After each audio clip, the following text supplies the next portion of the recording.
and welcome to another edition of the Fit Professional One podcast. We're always grateful to have you join us. Today I have Averi Firari, and we're going to talk about movement. Averi is an expert in kinesiology, but also brings with her excellent experience all kinds of UCI world-class athleticism and application of the concepts we're going to talk about today. So I'm really thrilled to have Averi with us. With that, we're going to have Averi tell her about ourselves, and then we're going to get into the subject at hand with a bunch of really good questions. So with that, Averi, tell us your story. We're glad to have you with us. Hey, Paul. Yeah, so I'm a Air Force veteran, former professional cyclist, just finished up a few years in academia. I knocked out my bachelor's in kinesiology with a concentration in exercise science, and then I just finished my master's in exercise physiology, I guess 3 months ago now. Time flies. But I'm a cycling coach as well with powerhouse coaching, and then I'm also on the board of directors for the 𝗵𝗲𝗶𝗁𝗀𝗀𝗍𝗍 Foundation, which is a foundation that we seek to kind of open opportunities and provide experiences, resources to up-and-coming women and women cyclists and BIPOC populations as well. So yeah, life is busy. I've got 3 dogs. I still enjoy riding my bike as much as I can, but yeah, that's a little bit of my life story. Averi, congratulations. It's not easy to do a master's degree and then figure out where to go. But also, I want to thank you for your service. I really appreciate that. Veterans have a special place in my heart. Thank you for that hard work. Oh yeah, proud to do it. It was a fulfilling 7 years, and I'm so proud of that time in my life, and it was the right thing for me at that point. And yeah, I carry a lot of those experiences with me through any experience now, so it was an honor to serve. Now, you competed representing the United States of America, and you had an expertise or profession in the Air Force. What was your non-cycling expertise in the Air Force?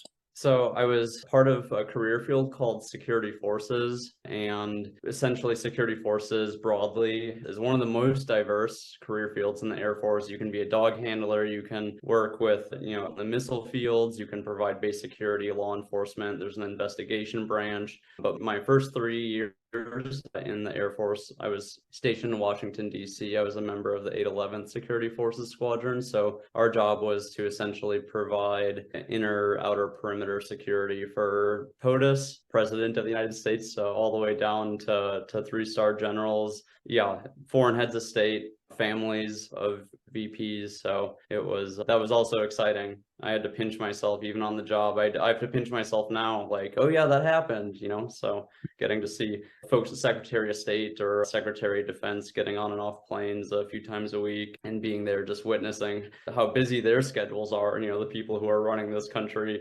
Hats off to them. I'm glad they're doing it. So well, thanks again. And that's fascinating. Let's get to one of the subjects today, kinesiology. Big word. What is kinesiology? Oh yeah, it's another very broad topic, similar to something like security forces. The umbrella of things that fall under kinesiology it's pretty vast. So it's essentially the study of movement within the body, and there are branches of that can go down into physical therapy, occupational therapy, athletic training, exercise physiology, which is kind of my niche within that umbrella, and then health and wellness generally, or coaching. Physical education is another kind of stream from kinesiology. What attracted you to that degree? Because it's not easy. Science. Yeah, I think I'm a very curious person. I love learning. I think I spent so many years pushing my body on the bike, and I knew in that short period of time that I was racing that I met some unique people who also shared a passion of pushing their limits and connecting with this machine that we're riding through the woods and over rocks and through creeks and up and down mountains. And it always fascinated me, the processes that enabled our bodies to do that and to get stronger, and that it's not as easy as just going and riding. Certainly 90% of the population could see adaptations from just going and exercising more. But then as you get further and further into that 99th percentile, you need to be a little more meticulous with your training. So I think the art and the science albeit subjective for many, many people, because not any body is going to respond the same. So figuring out different training principles and learning about those processes that allow you and I to see each other through a laptop while, also being able to go and ride a bike later. I think that always fascinated me. So that's kind of what drew me in. I learned some already. It's quite interesting just on the percentages you threw out there. We have to change the way we approach our practice based on where we are in that continuum. So it's quite interesting. I always like to try to pull out one of the objectives today for the listener, because we have predominantly a professional audience that tries to fit in fitness, trying to be good at their career and other aspects of their life. It's going to be different when you're just starting out, as opposed when you're 10 years down the road and quite a ways improved. But the other message I heard you say is even the top, correct me if I'm wrong, it's a question, even the 1% top can get positive adaptations if things are structured right. Absolutely. Yeah, you're going to adapt every single day that you're alive, that our bodies are moving inside and out. And depending on what we subject our bodies to, what types of stimulus we subject our bodies to, those are going to help determine, predictably how our bodies are going to respond to that. So yeah, you get someone who's a brand new professional, whether it be in the occupational setting or someone who's a brand new cyclist, the learning curve for any of those experiences are going to be so steep that, within the first year, you're going to progress, you're going to learn, you're going to adapt so quickly. And then it's going to be in those enduring years where you start to see those adaptations become a little more specific and a little more targeted in order to actually elicit the outcome that you're looking for. So people, even someone like Nino Schurter, without a doubt, the most decorated and accomplished cross-country mountain biker ever. He's won, I think, 35 World Cups now. He's been world champion maybe 9 times now, maybe 10. I don't know. It's hard to keep track with the guy anymore. He's been in rainbow stripes pretty much ever since I started racing. When I was 14 years old, he was already winning medals in the Olympics and stuff. And I think he's in the later years of his career now, whereas he's had a recipe for success and things work well for him, but he's going to be fine tuning any of those types of training stimulus, how much he's lifting in certain parts of the month, or how much he's doing long, steady sub-threshold work in other parts of the month. Things like that can be adaptable. Excellent. So with this degree, tell us about your favorite part of it. Or what is your passion? What passion did you find within, or joy within, kinesiology?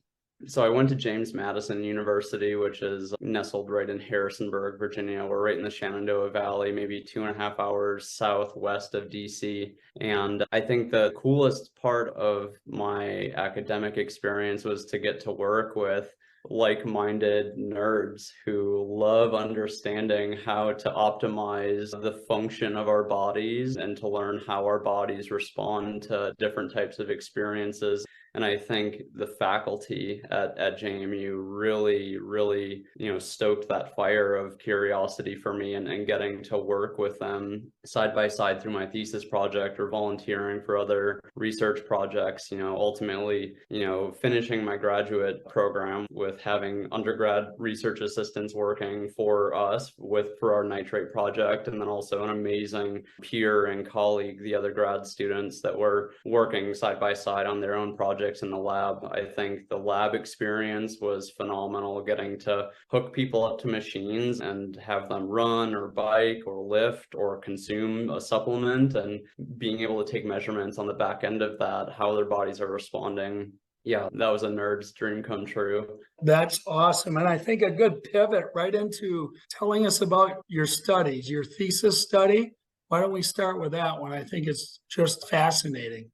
Sure. Yeah, I think if I could lay the groundwork for this study, I was coached, when I was racing back in my former life. I was coached by 𝗵𝗲𝗄𝗃 Bishop, and he's another well-known North American cyclist. I was coached by him for almost 4 years, many seasons training with that guy. And he was always like, oh, you got to drink the beetroot juice. You got to drink beetroot juice. And And I drank it. I thought it tasted like dirt, but I was like, oh, this guy says it helps, what the heck? It's a bottle of juice off the shelf. Worst case scenario, I'm getting some sugar. So I trained with it, I raced with it, and I was always fascinated by it. And then, fast forward to grad school or even undergrad, I hadn't even graduated yet, but I was in communication with my thesis advisor. He's a fantastic mentor, Dr. Mike Saunders here in Harrisonburg. He's the Human Performance Lab director, and he kind of took me under my wing for this project where, him and I both shared an interest in the ergogenic effects or the, performance improving effects, potential performance improving effects of something like dietary nitrates, which come from or are heavily concentrated in beets, but are also found in a lot of other vegetables. So even before grad school started, Mike and I were already kind of scheming on this project, and we were able to tie in a lot of my experience. So essentially, the title of the project was The Effects of Dietary Nitrate Supplementation, or beetroot juice, on cycling performance in a hypoxic environment versus normoxic. So sea level versus a simulated higher altitude, 2,500 meters or so, Vail elevation, 8,500 roughly. And then we were looking at those environmental conditions and then comparing how recreationally trained cyclists responded to that supplementation versus how elite trained cyclists responded to that supplementation. So we had a mixture of highly trained cyclists, with a VO2 max of over 60.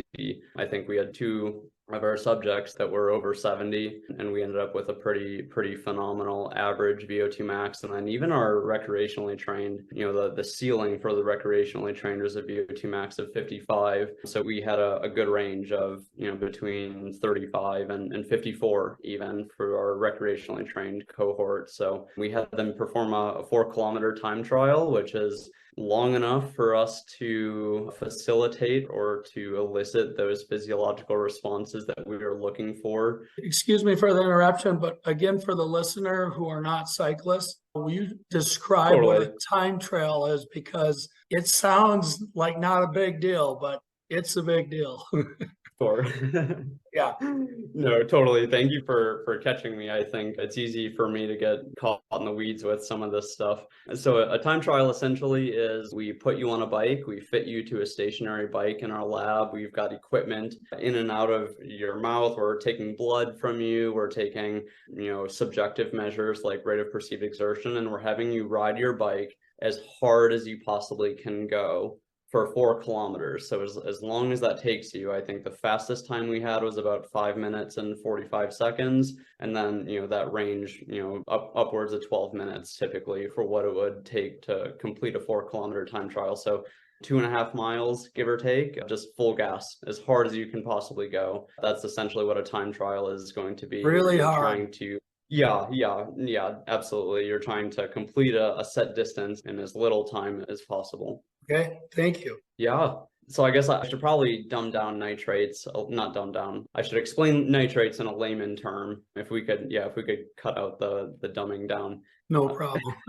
If I can explain nitrates in layman's terms, essentially it's a precursor of something called nitric oxide, which is a gaseous diatomic molecule, which means that there are two, molecules attached to each other, nitrogen and oxygen. And nitric oxide plays a lot of roles in our body. It can help endothelial vasodilation, so it can take our blood vessels and cause them to relax or to increase their diameter. And in doing so, you're going to potentially lower your blood pressure if there's less resistance on the interior lining of the endothelial cells. You're going to have a reduction in blood pressure. Blood is going to be able to move more freely. It helps with glucose uptake, so sugars into your muscles. Nitric oxide can augment that process. And then, on the most complicated side of things, nitric oxide can play a role in improving mitochondrial function by essentially blocking off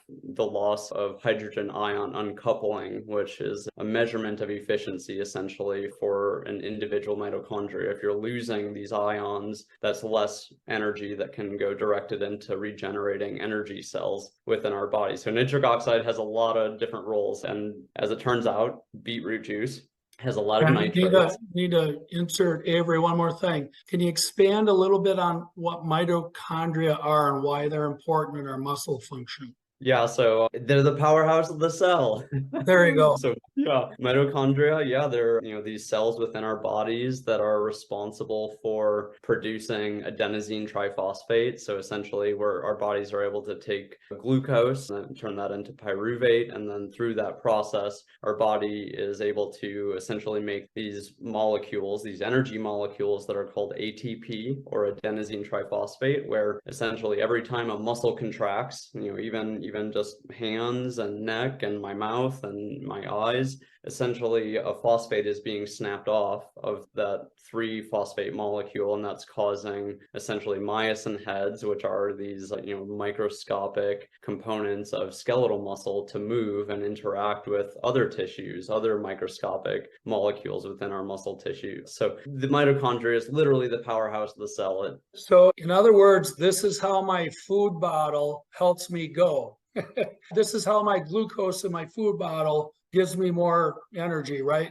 That's what we just heard. Yeah, for sure. That's maybe way too simplistic, but well, I mean, just trying to keep up. Sort of, for sure. No, it absolutely is. And the speed in which that energy becomes available is going to vary depending on your state of activity, how quickly your body can digest food and then translate that into usable things for the mitochondria. Okay. The speed in which those things get to your muscles are going to vary. Okay, excellent. So you didn't lose your train of thought, did you? Because when I interrupted. No. Keep rolling. This is great. So nitric oxide can be formed in a couple different ways within our body. There's an oxygen independent pathway and there's an oxygen dependent pathway. And so one pathway requires oxygen and one pathway doesn't require oxygen. And it turns out that when we consume nitrate rich foods, beets or celery or spinach, a lot of them, those nitrates will seep through the brush guard or the luminal border of the GI tract and enter the bloodstream, and then from the bloodstream of the GI, it's going to make its way up to actually our salivary glands in our mouth, where we have bacteria that have properties that allow nitrates to be broken down into nitrites, and nitrites to then be broken down into nitric oxide, which is that usable form of those molecules that are able to elicit those vasodilatory effects onto our vascatature. Excellent. So tell us about the study. That was a great job. Yeah. I couldn't use all these scientific terms. I have a feel for how my muscles get energy.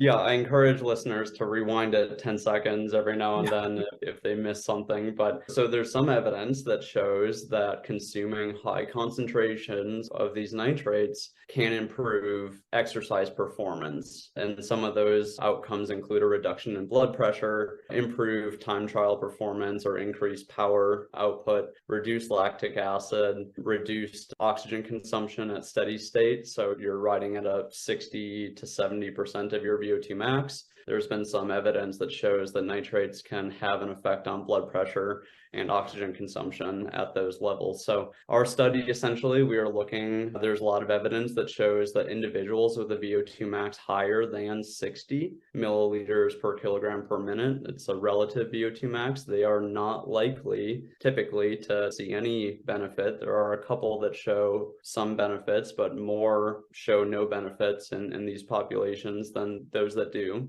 Those are some of the proposed benefits. So we are looking to see if essentially putting elite trained athletes in a simulated altitude, if putting them in a hypoxic environment where you're going to see things like increased RPE or rate of perceived exertion, you're going to see increased steady state respiratory exchange ratios, you're going to see lower power output as a result of less oxygen being diffused into the body. So you're still asking your body to do the same amount of work, but with way less resources to do so. So that's kind of what happens at altitude. And we are looking to see if there would be any difference in response or the magnitude of response between the recreationally trained and the highly trained, given those two environmental conditions. So we're sitting on the edge of our chairs. What happened? We didn't see anything. Okay. And a 2019 Lit review actually reported that 70% of studies show no benefits for dietary nitrate supplementation. But of those studies that do show some benefits, typically it's shown to be recreationally trained or active men, males, or clinical populations are more likely to see some of those benefits than an elite trained endurance athlete. And there's some theories as to why elite trained athletes don't see any benefit. It turns out nitrates or nitric oxide are going to be preferentially augmented in areas that contain high ratios of fast twitch muscle fibers. And as it turns out, surprise, surprise, elite trained endurance athletes aren't going to have a lot of fast twitch muscle fibers. The muscle fiber type distribution that allows them to be successful in an endurance event likely is benefited from having higher ratios of slow twitch muscle fiber types, which have increased mitochondrial density. They're able to generate energy aerobically far more efficiently than that of a fast twitch, which is far more glycolytic. They're going to be able to create a lot of energy very quickly, but they're also more fatigable. So that's one reason. Another reason is that elite trained endurance athletes might already be a little more health conscious. They're a little more intentional about the fuel that they're putting in their body. That is then going to turn into those energy molecules that allow muscle fiber contractions to occur. So they might have elevated nitrate levels versus, recreational populations. And there might not be an additive effect. An elite trained athlete can eat a ton of nitrates every single day naturally in their diet. And if we give them more nitrates, it might not be the case that giving them more is going to see an additional benefit. And then another reason is as to why elite trained athletes may not see it is that they might not actually be able to get to the relative tissue hypoxia that would be needed to augment additional nitric oxide to those areas where the muscle is burning. You're going full gas through vascularization and arterial remodeling as an adaptation from chronic aerobic exercise. Nutrients are being delivered as quickly as they can in those areas and might not see a lot of additional benefit from that. So would this statement be reasonable, I guess, hypothetically? And that would be, based on what you just said, it sounds like somebody who's a sprinter, because of the fast twitch muscle recruitment, might benefit more than someone who's an endurance athlete with this. Potentially, yeah. There have been some studies that have shown, shorter bouts of higher intensity exercise. There may be some benefit, but there are also other ones that show sprint performance to be unchanged from nitrate supplementation. So it's highly variable, and we haven't exactly figured out, we're getting pretty close as to understanding who might see a response more than others, but the nitty-gritty is still kind of yet to be fully understood. Right. And the perceived exertion is something that's important too. Being an asthmatic, and lately I've been diagnosed as an asthmatic, not lately, but really my whole life. I'm tested for lung capacity, and my lung capacity, I'm 62 now, but I have 85% of an 85-year-old's lung capacity. So this is one reason, actually, endurance sports, it sounds like they wouldn't work for me, but they do for what you said, is because the sprint opportunities, it's punchy and your body has time to recover and get ready. That's why I like cross-country mountain biking, longer events as relative to the really short, punchy events out there. For me, I think I noticed something in there. I wonder if it's more perceived exertion is adjusted. Again, this is a hypothetical comment based on my own experience relative to what's really going on in my body. Just this past week, a company I train with and you're affiliated with, Training Peaks, published an article. I'm sure it's at the footnote of the article. I didn't look at the source, but they said a 0.8 improvement for kind of their recreational class athlete. And that would be consistent with what you said. It basically comes up from 0 to a little bit of help. And the way I look at athletics, every bit of help I can get, as long I'm not talking about, doping or anything, but with natural supplements, which is the same to me as taking care of your body, right? Putting the best stuff in it that you possibly can so that you can perform over time. Do you have anything about the dosing, timing, or amount? Because another article I read talked about that a little bit, but I'm wondering how did you do that in your study? And briefly, if you could tell us that. Yeah, so there's absolutely a dose timing response to nitrates. Most studies that show an absolute dosage of 4 millimoles per liter, which is, it's not going to mean anything to some of your listeners. 4 millimoles per liter is the lowest amount of nitrates that have shown some effects, but many studies that use a dosage of 4 or less show nothing. Some studies on the upper end are dosing participants with up to 20 millimoles per liter. And then typically, the literature is showing that plasma nitrites and nitrates are going to peak sometime between an hour and 2.5 hours post-consumption. So for our study, we measured that by performing an intravenous blood draw before we gave them beetroot juice, which is a highly concentrated form of nitrates. We were giving our test subjects, we were loading them for several days. They had 2 full days, and then on the 3rd day they came into the lab. They were getting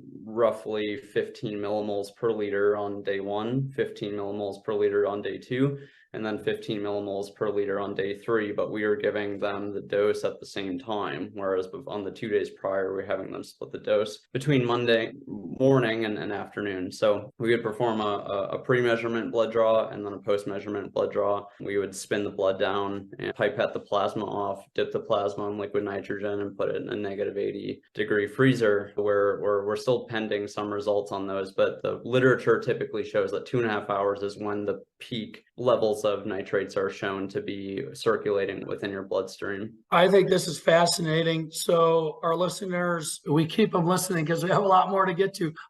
What can we share with them? I mean, my philosophy is, why not? Especially for most of us are not elite trained athletes. Why not get that 0.5 to 1% bump and take care of yourself? And it sounds like it might just help me generally. I mean, like you said, every single movement goes through essentially the same process. It's just when you're working out, it's much accelerated. So, why not? What do you have to say to the kind of just starting out athlete or that person we're trying to get moving today?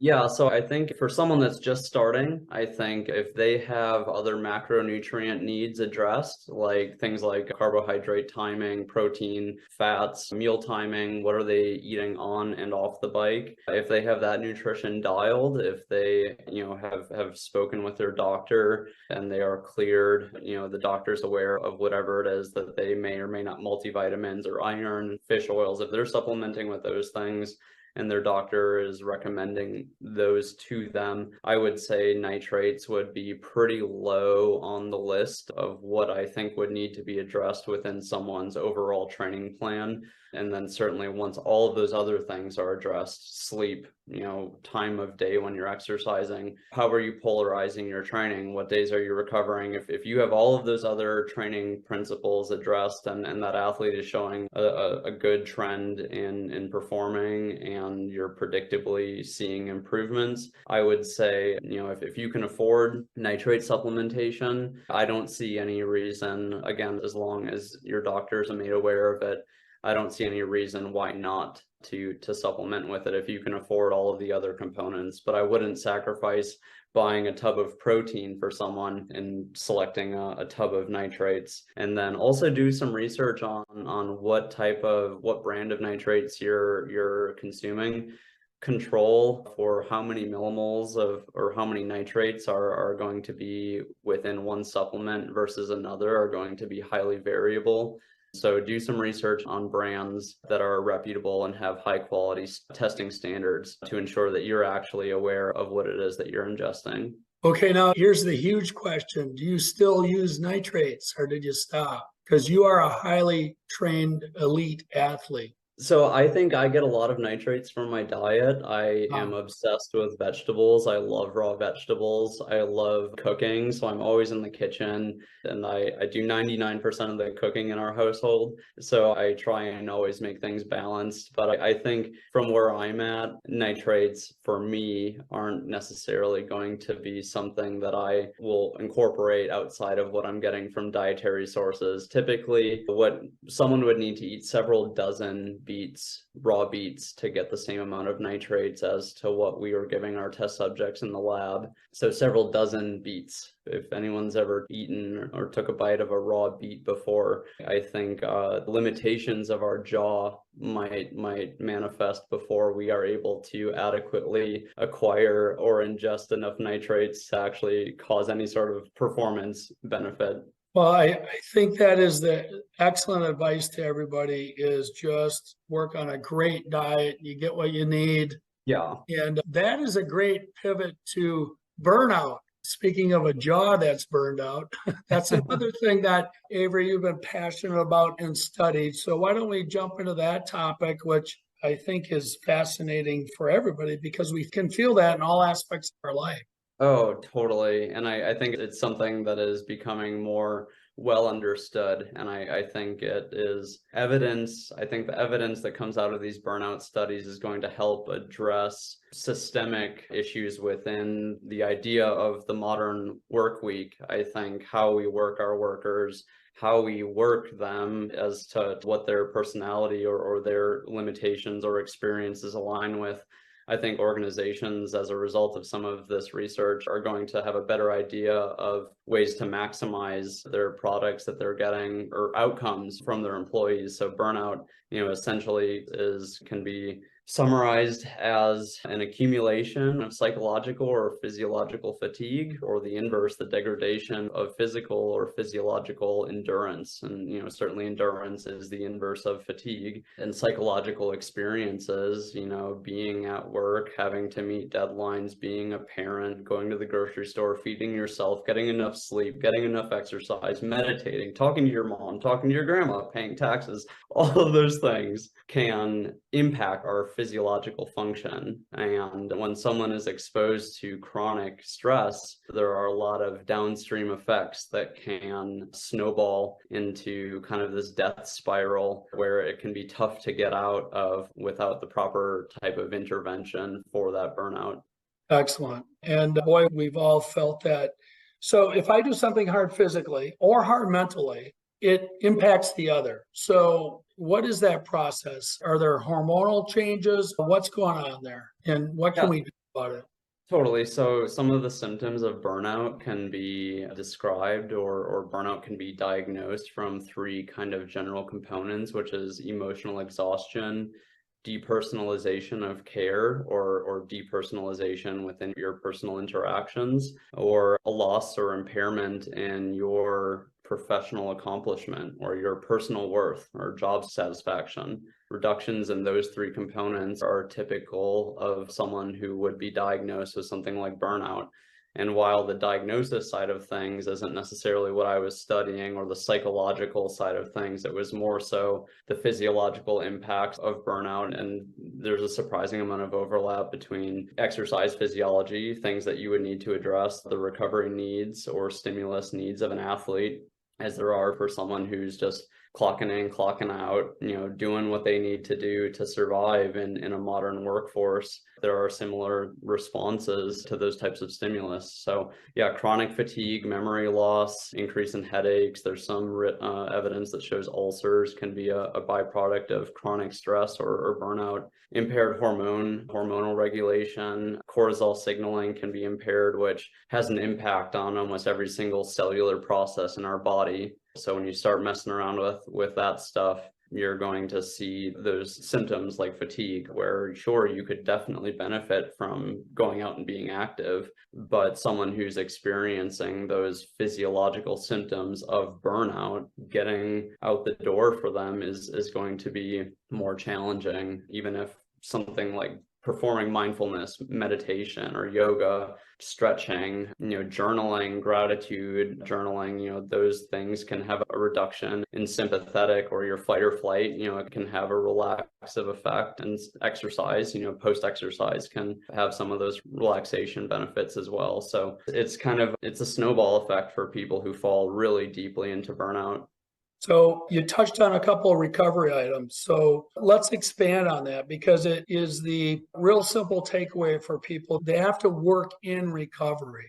You went through kind of a fun list of a whole bunch of things that happen in life a little bit earlier in the podcast. And those things can be adding up on you when you don't even know it. We don't have to go back there, but okay, in the midst of what we call life, do you have some tips on how to work in recovery? Number one, how to work it in, and number two, what to do besides sleep more, because we know that one, but maybe we should talk about that too. So what are your recommendations on recovery, Averi? So sleep is a big thing, and there is some evidence that impairment in cortisol signaling or cortisol regulation can have some detriments on sleep quality. And then certainly with reduction in sleep, you can see impairments in emotional regulation, cognition, memory. All of those things are kind of downstream effects from impairing sleep. So sleep is a huge thing. My old coach, Craig Manthey, my first ever coach, Craig Manthey, always said sleep is like legal doping. And when you're sleeping, your body is going to all of those areas that may be in need of repair. You're going to see a lot of hormone upregulation while you're sleeping that have regenerative outcomes.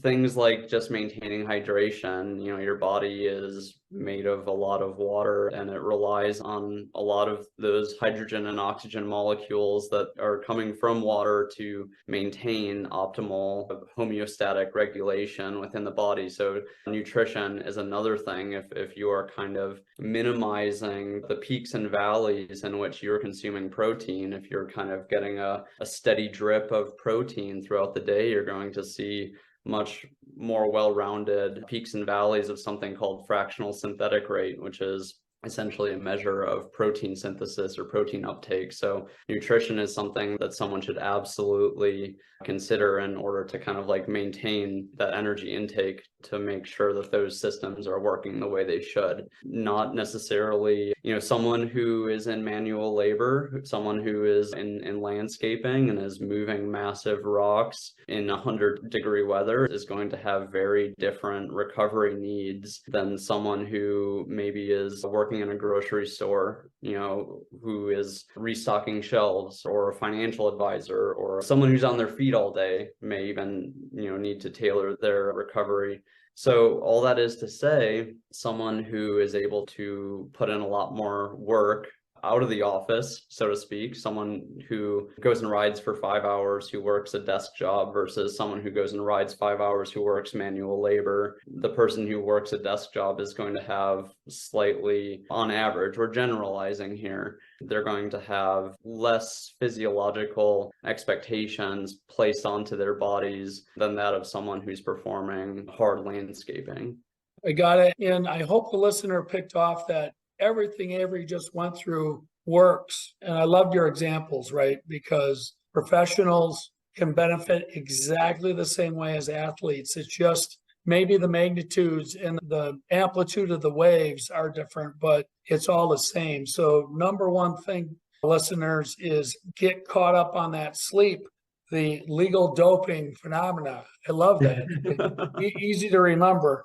So I really appreciate that. Maybe it's a good pivot into training principles, which you are not only a student of, I'm sure your coaches, Averi, have taught you, and now you're teaching other people. And if we can talk about those training principles in light of both your student athlete, and you were an athlete, and then you were a career professional that was an athlete. Now you're transitioning into another career objective. So if we can talk about the principles, but also make the point that they're good for our listeners, whether they're, riding their bike 100 miles or just doing an evening walk, because they really are. And I love your list. So Yeah, Tell no, us about definitely. training principles. Yes. Yeah. So there's so many, for starters, I think something like specificity is a great way to kind of start with some of those basic training principles. And specificity is the concept of performing a training movement or stimulus that aligns with an adaptation that would improve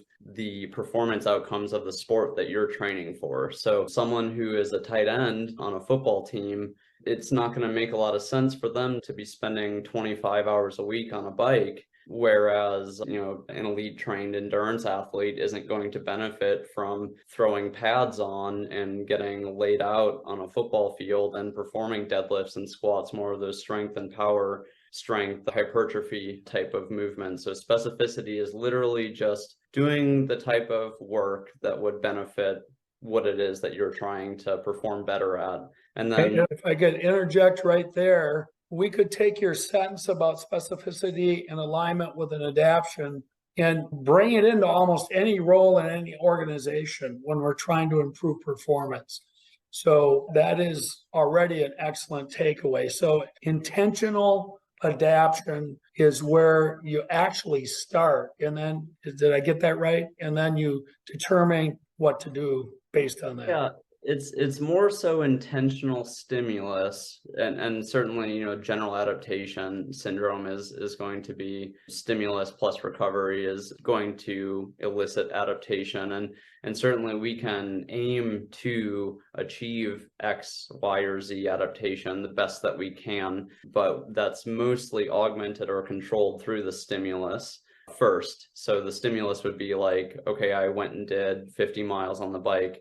Within that stimulus, you can break that down into subsegments of energy output or exertion during that bike ride. So yeah, in essence, the adaptation requires intentional stimulus. Excellent.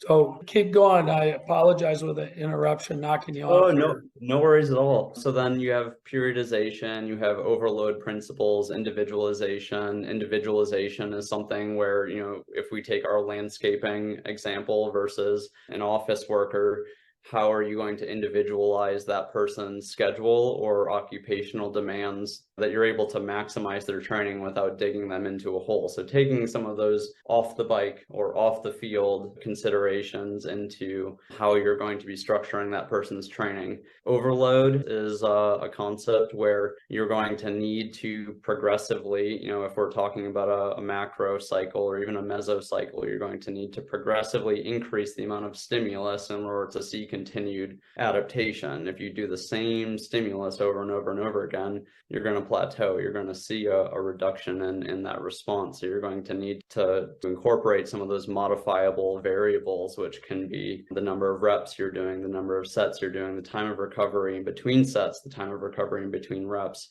how many miles you're doing, how much time you're spending at a certain percentage of your VO2 max, so on and so forth. So those are going to be some of those modifiable variables. How many days of recovery are you taking? And all of those things can be individualized to meet that athlete where they're at. Overtraining, that's in line with burnout. You're going to see some chronic fatigue, irritability. You're going to see higher elevations of inflammatory markers within the body and systemic circulation. Someone who's overtrained is going to see a reduction in heart rate variability. So their resting heart rate can be a little higher. Their max heart rate can be a little lower. You're going to see compromised immune response. So someone might be more likely to get sick or to breathe in some kind of pathogen and be less resistant to being able to fight something like that off. So all of those are training principles that overreach, the adaptations that an athlete is going to be looking for. And generally there are 9 adaptations that are kind of, in the full spectrum of an athlete across any sport. There are nine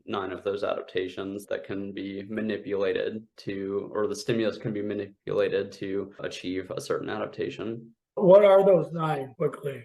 Yeah, so you've got skill, a tennis player, someone that has a solid backhand versus a forehand, their ability to cross step on the court to respond to a return, that's a skill. So mechanical technique, something that can be refined, that over time, as you become more practiced with something, it's going to require less energy to perform that if it's more familiar. Speed is another component. Power, which is just a function of speed and strength. And then strength, hypertrophy, which is just the growing the muscle size. In order to achieve hypertrophy or cell growth, it is generally going to be a different set and rep range from someone who is focusing on something like muscular endurance. You have anaerobic power, VO2 max, and then your longer duration endurance as well.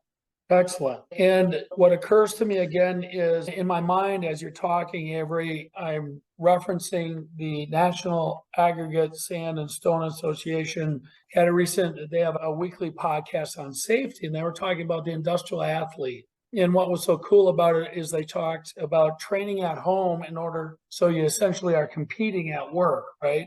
And what's interesting about everything we're talking about today is there's such a tie to the industrial athlete. And to your point earlier, your examples of the landscaper or warehouse worker who has a very physical or large amount of physical components to the job versus someone who might be behind a desk. Even the desk person, though, has a lot. As simple as Apple's watch that says, get up and walk on a routine basis. It is really important if you take care of yourself and work on these adaptations with somebody like you, a coach out there. That time at the desk is way more efficient, right? Because whatever ailment, whatever limitation, if you're working on it, in theory, you're going to get an adaptation in order to perform somewhere. And the idea of targeted adaptations, I think, is quite good too. It's interesting that people at desk jobs often have a lot of back pain. And so it's very applicable, I think. Yeah, definitely. And we also know that sitting for long periods of time, while they might benefit, sitting for 6 or 7 hours is going to have a different effect on an elite endurance athlete as to someone who maybe is more sedentary. Sitting is harmful for long periods of time for your posture, for blood flow. You're when you are sitting on your glutes, you are, kind of forcing blood flow to go elsewhere. And it's very easy. I think the posture of leaning over onto a keyboard can absolutely be harmful. So it's something where if someone has the ability to actually maximize their Apple Watch's recommendations of having the flexibility of going and walking for 10 minutes every now and then or not, that's going to have a big impact on their health. I am an advocate in my workplace of getting people to quit emailing around the corner. Just get up and walk around and chit chat a little bit. I think it's good for human interaction, and they get in that stand time and they move and they feel a little bit better. What I'm interested in is we're talking about these targeted adaptations, and it's very difficult. Say I'm a professional, I work out a little bit, I have a desk job, and I just want to get general improvements. So where does a coach come in? Should someone seek out your kind of services, or any coach, you think? Yeah, I think there are so many different types of coaches. To optimize any sort of activity, I think specificity can start with the type of coach that has an experience in asking or prescribing certain types of stimulus to achieve an outcome. So if someone was a recreational cyclist, or even wanted to get into cycling, or even wanted to talk to me about how to get into cycling and how does that work into their professional lives. I have clients who have been doctors, who have been students, who are lawyers, who are construction workers, who are law enforcement, working with them to put in when it makes sense for them with daylight or weather, and giving them flexibility and options to choose when some of those other external variables that they can't control don't align with their schedule. I think all of that plays a role in attempting to optimize someone's function, whether that be at the office or on the trails. Excellent. And so I really encourage people to consider that. Coaches cost money, and it's got to fit into people's budgets. how can we encourage them to do this? Or if they just can't finagle that in their lives, do you have a tip on what they could do instead to help get the type of improvements we're discussing today? Yeah, absolutely. I think, if someone is financially disadvantaged, I think if they have access to internet resources, reputable resources, anything from the American College of Sports Medicine, any of those reputable research journals are going to have some pretty good guidelines. But I think, right now, the American College of Sports Medicine for adults recommends 150 minutes of moderate to vigorous aerobic exercise a week. That translates to 2.5 hours. And they also recommend some resistance work 2 or 3 times a week, and then flexibility a few times a week as well. So any of those things, there's a difference between exercise and physical activity. Mowing the lawn is an example of physical activity.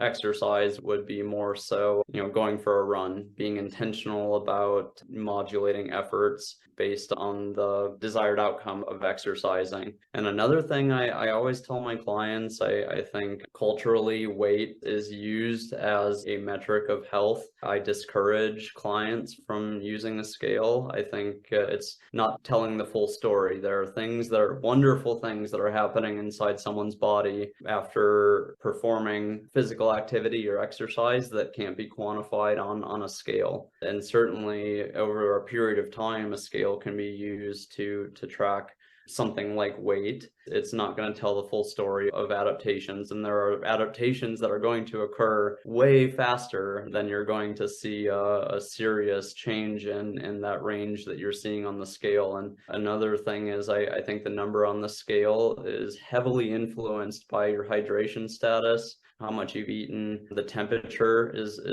how hot it is outside, how much exposure you have outside. That's going to upregulate water retention. It's going to change how much water you're holding on to. So if you're exercising with the intent of losing weight, and maybe you're becoming more comfortable with sweating, your body is probably going to be holding on to some more water at the same time. So in those early stages of finding new habits or routines of physical activity, I encourage listeners to not be discouraged, or I would even recommend that they put the scale away, because there are things that are going to be happening that, again, can't be quantified by that number on a scale. Yeah, I can absolutely vouch for that advice. I'm a heavy sweater and trying to train so I don't cramp. And a lot of that just has to do with getting in shape, I've discovered.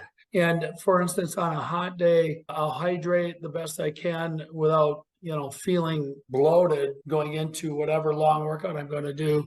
And I can do a 3-hour ride outside and be 7 or 8 pounds less than when I started, and take in upwards above 150 ounces of water. I mean, I have a 100-ounce pack because I have to, and it's very heavy. And then during the week, my hydration will move my weight all over. And the only reason I get on the scale is to actually look at water loss. So I kind of try to regulate that way. But you're right, the fluctuation drives you nuts. And ask me what I weigh, I would have to say about, because it's all over the place. So that's great advice. You bring up a great point too with water loss. I think that's absolutely important. Sweat rates are so variable between populations. I think on the upper end, 𝗶𝗀𝗀𝗀𝗀𝗀𝗀 𝗧𝗲𝗏, who's somewhat of a controversial Nike symbol, Nike coach, when he was running professionally, he had extremely high sweat rates. I want to say almost 2.5 kilograms of water an hour. So a tremendous amount of sweat pouring out of different athletes. And then half a liter of water is going to be a little bit more average for folks' sweat rates. Yeah. And people got to move. So can you comment on that, or do you have any ideas how it might fit? Yeah, I think most people that are able to move can absolutely benefit from moving more. And a lot of that is going to be based on someone's ability. But I think the office culture is obviously not doing anyone any favors when it comes to the amount of time that folks are maintaining, a sedentary position within an office chair. So I think if someone has the ability, has the flexibility, has the support from their leadership or, occupational leads that encourage movement within an office space, I think access to infrastructure is obviously obviously hugely beneficial for office workers who have access to sidewalks or bike paths or green spaces, that they're able to take little breaks throughout the day to just move. I think that's a huge thing. I think meditation and mindfulness, all of those things that have a restorative psychological outcomes as well as, some physiological outcomes from those practices can benefit someone's work performance as well. Excellent. I think, again, that concept of the industrial athlete really sits with me, how we really need to take care of ourselves before we get to work so we can perform at work. But as we just described, if organizations can also, if they're able to fit it in their income statement, come up with the funds, it might not cost a lot of money too. There's, just like I said before, don't email around the corner down the hall, get up and go talk to somebody. And it can be that simple to encourage that. But the other thing that came to mind for me is the organization has to allow some flexibility to move and to incorporate that into a day and to encourage it. And that's one of the takeaways I've written down, is I have to encourage that more. We don't have any, in our organizations, any constraints per se, but I think the pressure of the result can act like glue, sticking people to their workstations maybe more than it should. So I need to think about that and pull in some of the people at my office. I have a real good resource in my brother, call out to my brother Tom, who's a doctor of chiropractic and nutritionist, and has been after us getting on a wellness campaign forever. Maybe it's time. In my mind, I keep thinking I have to be X number of employees so it fits in my income statement, then I can roll forward. But I think there's a lot of potential to help companies that are 1 or 2 or 3 people up to 30, 40, or 50. So the kind of classic small company zone, there's a lot of questions there in how to help those companies roll forward. And it seems like you might have the expertise to help companies like that in the future.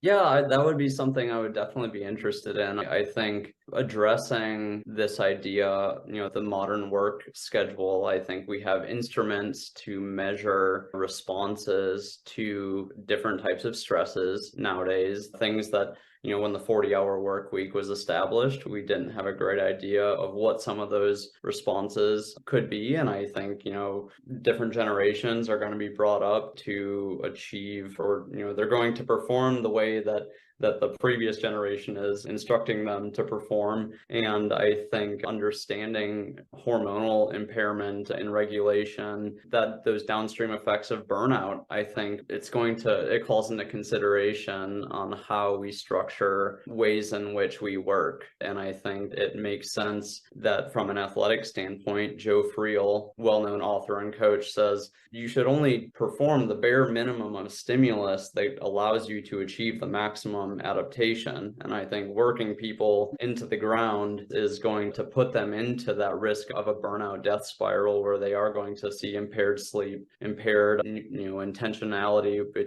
behind their nutritional choices. And certainly there are ranges of access to those resources depending on socioeconomic status, but taking those things into consideration as just a well-rounded athlete. I tell my cycling clients that I don't train them to be cyclists, I train them to be all-round athletes. I think tailoring plans or training programs for new employees, not forcing them to drink from a fire hose, can obviously minimize some of those physiological stress responses that we didn't evolve due to these types of stimulus. We evolved to have those stress responses as a survival mechanism. It's a relatively new thing for us to have physiological stress responses to social or cultural constructs, things like jobs or paying taxes or getting the car fixed. And to that end, exercise is also a pretty new, recreational exercise is a pretty new phenomenon. We have the ability to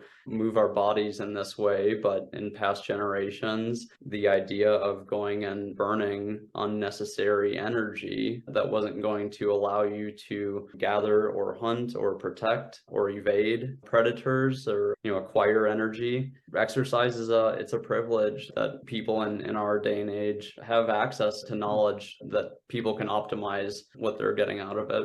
Yeah, that's really interesting. Fairly new too, even in the 18th or 19th century. people just were surviving, and even now. So it's still going on. That's an interesting perspective. And I can't believe how fast time goes. We've been at it a while now. And what I'm going to do is ask for your takeaways, and I'll go first, so I have some time to think of them. But before we do, is there anything that I didn't cover or ask that you'd like to add to the discussion? Yeah, no, I think what you're doing with this show is really important. I think it's cool to see these discussions take place where certain types of, physiological responses to an athlete or to a professional. I think that's cool. So hats off to Paul for making something like this, starting to put something like this out there. Well, I really appreciate that. Thank you. And I must say, Averi, you really are an impressive professional. Hey, listeners, Averi hasn't accepted a job yet. You better hurry, because there's quite a talented person out there. And I really appreciate your expertise today and adding. It's so interesting. So my takeaways, number one is I might stop buying my beet supplement, but not till after my race in September. Because if I can get that 0.8 or 1% edge, I need everything I can get. But that was really interesting. And to hear such a rigorous analysis was quite good. And really my takeaway from that whole thing is the power of a good diet and good food, and what's really in there, and how that stimulus would be very interesting for somebody to measure that combined stimulus, which is very hard, right? Because we want to isolate a variable. But I really like what you said. Just eat good, eat raw vegetables, cook real food. I would have loved to watch the people with a greater than 70 VO2 max to your test. That just kind of blows this guy's socks off, but that was fun. Another one that I got, and it was reinforced, it's not new for me, but you reinforced the importance of sleep. And it's so important for everybody to really understand that. And that is a nice pivot into this, where you were talking about the proper way to train. And I forget the exact word, stimulus and recovery cycle. It's a cycle. And so many people forget the recovery part, or they really are bad at recovery. And I think I have a feeling, Averi, that you're really good at it, recovery, because of just how far you went. I mean, UCI, you can't compete at a higher level than that in mountain biking, and you have to be good at the whole thing. And I really encourage listeners to take that out. Also, the timing of the diet, when you're talking about protein and the way you can work with a coach, work with a dietitian to understand how that you can get a better approach to your day by just kind of leveling the impact on your body, your mind, and your spirit, of being more consistent in the way you eat. And I'm kind of interested in figuring that one out. And again, takeaway, I've talked about it a couple times in other podcasts, but the whole idea of an industrial athlete and finding a professional like you to improve the program, so once employees are at work, to start changing some fundamentals. And I think my biggest takeaway is it doesn't have to be massive or profound, which is really cool. And that was a bit of an epiphany for me today. So your turn. What takeaways and or advice would you have for the listeners? Yeah, a few takeaways. I think, as far as the recovery component goes, when I take on a new cycling client and I get access to their training peaks, I don't even look forward yet with what it is I'm going to do. I start out with seeing what their patterns of training are, what their patterns of recovery are. And oftentimes I can look at a client's past training and realize, I think this athlete could benefit from more recovery. And I think incorporating more recovery, it allows some athletes, especially working professionals who have additional outside of training stressors that may impair or slow their recovery response to a session on the bike. It's important to put those things into consideration. If someone is plateauing at 15 hours a week, and they're hitting their recommended polarized training between their different training zones, but they're plateauing, I think, it stands to reason that maybe bumping that person down to 12 hours a week, throwing in an extra recovery day, and being a little more intentional with the time that they're spending on the bike can yield better outcomes. Another takeaway, I think that was having the ability, having lived the life as, when I was in the Air Force's world-class athlete program, having the ability to train and race full time, it was very easy for me to naturally go to sleep at night around 9 o'clock and to naturally get up between 5:30 and 6 in the morning every day without setting an alarm clock and just allowing your body to settle into that natural sleep state or those sleep cycles have beneficial training outcomes. And when I'm not having to, those cognitive loads that you've mentioned in some of your other shows, when an athlete isn't having to deal with those things, they're able to see more adaptation or response from their training. So access to that type of thing is going to be highly variable. And sometimes, all that is to say, sometimes doing less can be more for working professionals.